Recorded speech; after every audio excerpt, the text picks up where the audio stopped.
The Maltese archipelago is located in the center of the Mediterranean Sea between Sicily and Tunisia. These little islands make up for their size with natural beauty and a rich 80,000-year-old history, and they are best known for having sunshine more than 300 days a year. Malta's distinctive sedimentary language and culture result from many centuries of invasion by other cultures. Megalithic temples, some of the oldest structures in the world, ancient Arabic strongholds, elegant Baroque churches, British writ telephone booths, the fact that Malta was a part of the empire from 1800 to 1964, and more beaches than you can throw a stick at can be all found on the Mediterranean island of Malta. There is always a lot to do and see in this area, and here are 10 things you need to know before visiting Malta in 2023.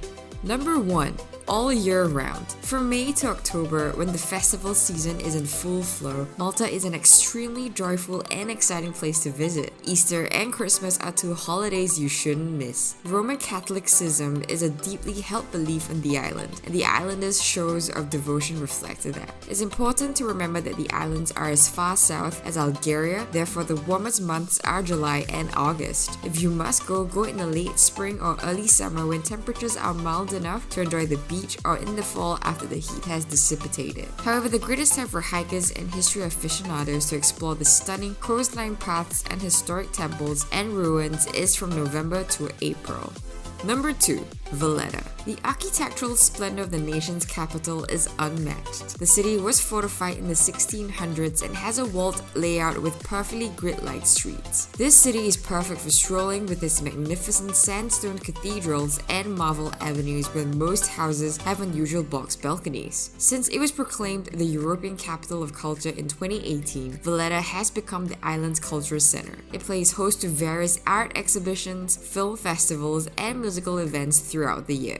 Number 3. Marsaxlokk. The brightly painted Luzu fishing boats return daily to a little port lined with brightly painted residences in this sleepy town on the southern coast. You can dine at some of the island's finest restaurants in Marsaxlokk. For instance, the upscale seafood restaurant in Tartarin, operated by a local family and famous for its octopus, is a great place to eat. A boat ride around the bay and the neighboring rocky beaches, such as the well-known St. Peter's Pool with its aquamarine hues and pristine lagoon, is a great way to work up an appetite after a morning of seeing the village's market and churches.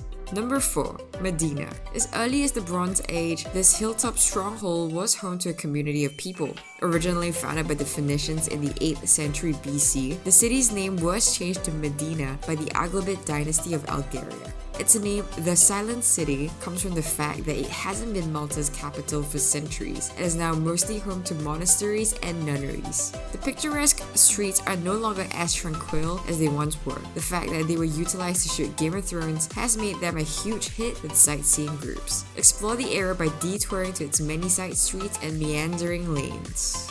Number 5. St. Julians and Slima. Coves and promenades at Slima and St. Julian's Bay are tucked away by the winding northern coast of Malta. Huge shopping centers and condominium buildings brush historic watchtowers and palaces from the Sicilian period along the shoreline. This region of the island is where the island's elite live and play. Remember to see the Baroque buildings, the island's most stunning Art Nouveau structure built in the 1920s. It's a terrific site to go swimming, and there are several beach clubs to choose from, even though the beach itself is not sandy. There are several nightclubs in the area, while the area is mostly known for its dining and drinking establishments. Hole in the Wall is a great dive pub where the proprietor, musician Ian, often hosts live performances.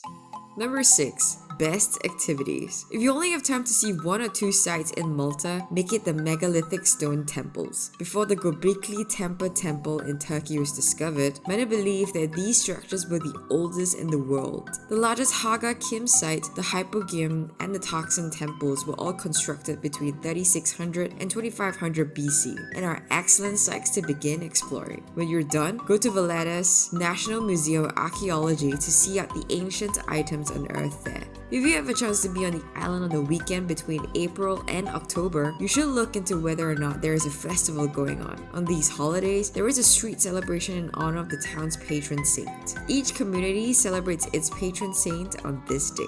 Every festival features the procession of the saint's statue through the streets, accompanied by music and fireworks. If you have a few more days, take a boat to Gozo, Malta's smallest sister island located to the northwest of Malta. From either Valletta or Sakiwa, you may take the new and quick foot ferry. They both arrive in Gozo's Mega port. Gozo's unique attractions include its many charming farmhouses, excellent dining options, and off-the-beaten-path swimming spots. The isolation helps much in avoiding the temptation to check email or Facebook when away from home. Number 7. All of the water straight from the tap is okay to drink. Although common beliefs holds otherwise, water straight from the faucet is perfectly okay to drink. It may have an unusual flavor, but ingesting it is harmless. Even after being desalinated, tap water still has a salty flavor. Thus, bottled water is preferable for a refreshing cool drink. However, you may save both time and money by using tap water instead of bottled water when cooking or making hot beverages while you watch the world go by in Malta. There always seems to be more building to undertake in Malta, what with all the new residents and visitors. Always, somewhere, someone is getting things done. New apartment complexes are rising, older structures are being demolished, and hotels are expanding outward. The winter months are ideal for getting things done since the island population is lower and the weather is more agreeable. You should avoid looking if you see construction. One possibility is that health and safety regulations are less stringent than in other European nations. It is not unusual to come across unsafe scaffolding with painters perched precariously close to the edges. Number 8. There are cats everywhere. Unfortunately, there are many abandoned cats in Malta. They avoid being seen by hiding in deserted structures, tall grass, or on less used thoroughfares. Despite their best efforts, some charities just cannot rescue everyone who needs it. Even though many of them are naive, the locals nonetheless take care of them. For the sake of the happiness of strays, people commonly leave out bowls of food and water, as well as cat beds, on their front steps or outside their houses. Number 9. Traveling by bus is really cheap.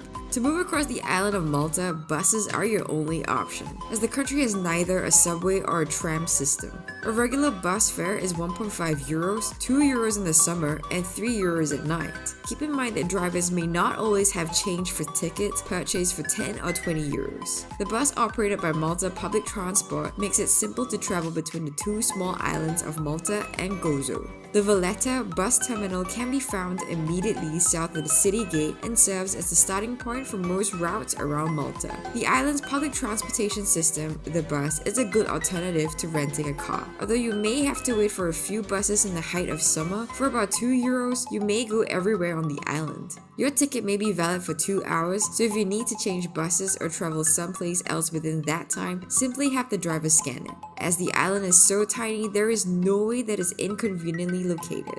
And last but not least, number 10. Take the insects into consideration. Mosquitoes become more common when the weather warms up at night. Although mosquitoes in Malta cannot spread illnesses and diseases, their bites may nonetheless cause severe itching. If you're prone to being bitten, you should get rid of or avoid areas with standing water. Also prevalent in Maltese environments is the Asian tiger mosquito. It's larger, striped, and quiet, preferring to hunt during daylight hours. Since avoiding an infestation is preferable to treating it after the fact, it's smart to take precautions like closing up any open windows or doors and running a fan or air conditioner to create a light breeze the insect can't cross. What is the first thing you would do in Malta? Tell us in the comments, leave a like and subscribe for more videos like this.